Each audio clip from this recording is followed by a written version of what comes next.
Well, it would have been discussed at Gus's first day on the job at Canterbury Bankstown. Of course, they announced the significant signing of Phil Gould as General Manager of Football. How did the Bulldogs get Gus, Phil?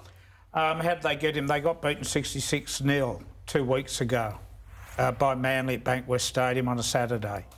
On Sunday, John Corey knew that the situation he had in his hands with a member backlash, fans outrage, that he had, and Trent Barrett wasn't capable, one out, of fixing this.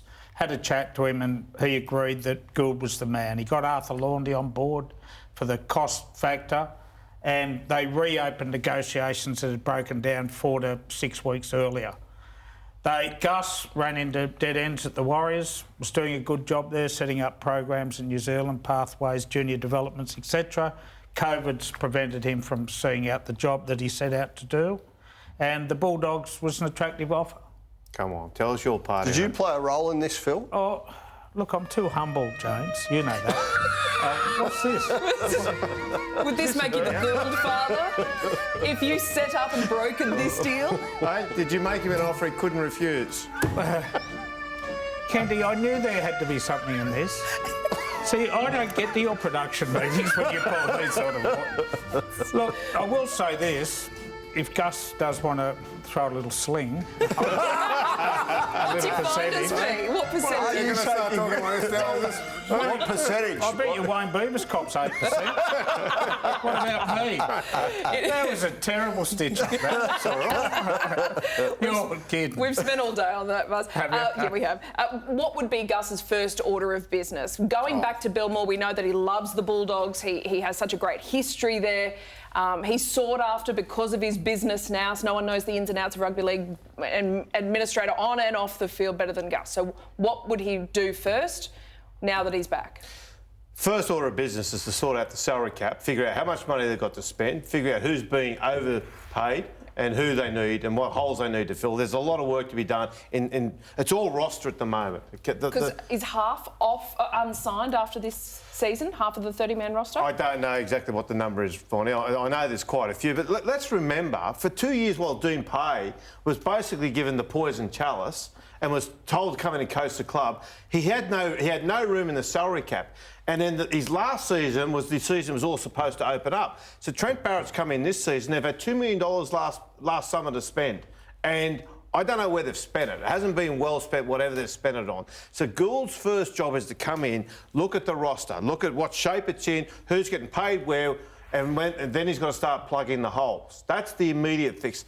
Longer term from that, you then got to start going through your pathways and you've got to start bringing the talent up through the club. Now, Canterbury do have a good junior system, but they've let it wither.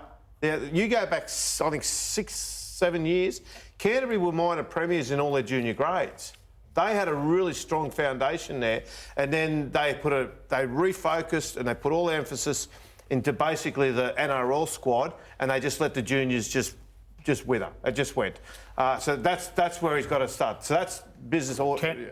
Just on recruitment, and I can say, and the Telly are carrying a story on this tomorrow, I think Tavita Pangai Jr. will sign there by Wednesday, which is a start. You put him in with Luke Thompson, but I think even bigger news, I think Paul Vaughan will be there as well. It's a complicated one, Paul Vaughan, because they're talking with the integrity unit about if they sign him now, does that work off the 8-week suspension he's owed? Yeah. Okay, or can they wait and sign him next year? And will the suspension be gone by then? So that's a conversation they're having. Well, when the NRL first put it out, the suspension to Vaughan was that wherever he ends up, that's where the 8 weeks had to be served. Which is such a deterrent. Like, it's so much baggage to bring. If the Dogs were able to do a deal this week... Well, they should sign him for next to nothing for the... But the NRL won't let them sign him for $20,000. It'll have to be a realistic 8-week contract. Yeah, but Buzz, well, but on top of that, there's only, what are we now, July, so you've only got August, September, October. Yeah, correct. So you've only got 3 months of the 12-month deal, so then it's pro rata. Yeah. So it's basically a quarter of what his notional value would be. With Vaughan and with Pangai Jr. and with Gus there to control them and make them behave, you throw in Burton, you throw in Addo-Carr. Yeah, they're building well. Look, with they the Tavita... won't run 16th next year. They'll be in the... Yes, in terms of the Tavita Pangai negotiation, that's currently in the hands of the Broncos. They'll make a call tomorrow on whether they're happy with the terms in terms of Pangai being released to Belmore. But Kenny, I wanted to ask you in relation to Gus. We know he's such a big figure within the game, one of the most well-connected figures within the game.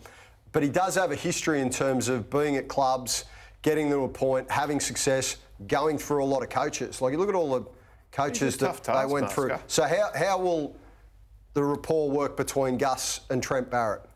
Oh, look, I think they work well at Penrith. You know that better than me. They do. Yeah, they worked really well. And I mean, if you're looking at the, obviously he brings a big reputation, Phil Gould, but if you think about, that's why people want him. They want him to make those tough choices. And yes, sometimes he has to move on players and coaches and has to turn them loose because they are no longer working at that club. But the Panthers now, they're one of the superstars of this season. It was 10 years ago that Gus walked back into Penrith and they were $90 million in debt. And they were days away from being kicked out of the NRL. Gus went cap in hand to James Packer, got an emergency multi-million-dollar loan just to keep the Panthers alive. And that wasn't a long time. That was 10 years ago, 2011. And here they are, one of our premiership contenders. Well, there's no doubt his fingerprints are all over the success that Penrith are currently having, but he has got a track record. He did want Wayne Bennett. He didn't want Cleary back there. So, as I said, there'll be soap operas along the way, but I think he'll achieve what they've hired him to do. Now, that decision to sack Anthony Griffin was the toughest decision I've nearly ever seen in rugby league. Griffin was running fourth. And what even made it tougher was Griffin was managed by Wayne Beavis, who also manages Gus. Well, they fell out, didn't they? Well, recently, Gus and Beaver, they were off. It was a really, really heavy sacking. So whereas Baz does work closely, he will still need to get results to be assured of being the man to take them on Gus's 5-year path or whatever, however long it takes. It'll be more than 5 years. How long? What's your estimate? Look, Gould came out the other day himself and said it's going to take more than 5 years to fix Canterbury. The entrenched infighting, that needs to be tidied up. A lot of that's been fixed. Okay. So that has been fixed, but you know him better than anyone, Vonnie. He's got a lot of work ahead of him. That club, they've got players there at that club who aren't first graders. Yeah, but with the calibre of players that they're bringing in next year, they're going the right way. They've signed some gun players. If they get Pangai, as well as what they've already got, Burton, the Fox, Dufty, all of a sudden that can very quickly start to transition.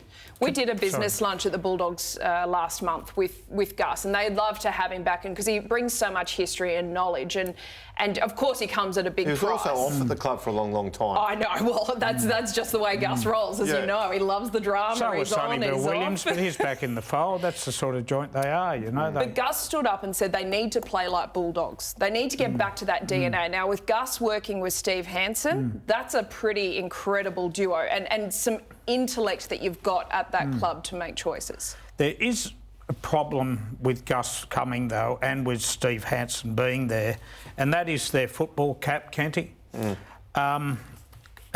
Every club in the football department now can only spend $5 million. That's the hard and fast rule.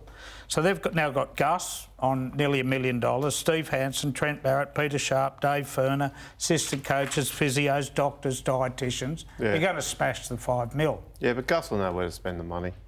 Seriously. What I'm saying is, Buzz, what are the problems they're going to get fined or taxed. So it costs them more than just his wage to have him there? Yes, that's the point I'm making. But they can afford it.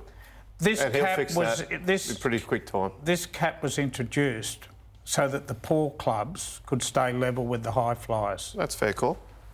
And it's going to be a problem for Canterbury. They're going to be, I reckon, up to 70, but maybe $100,000 in a fine for signing Gus. Well, I'll just write the cheque out of the league's club. Well, yeah. Arthur Laundy, come on down. Yeah, he's got plenty, Arthur. Don't worry about that.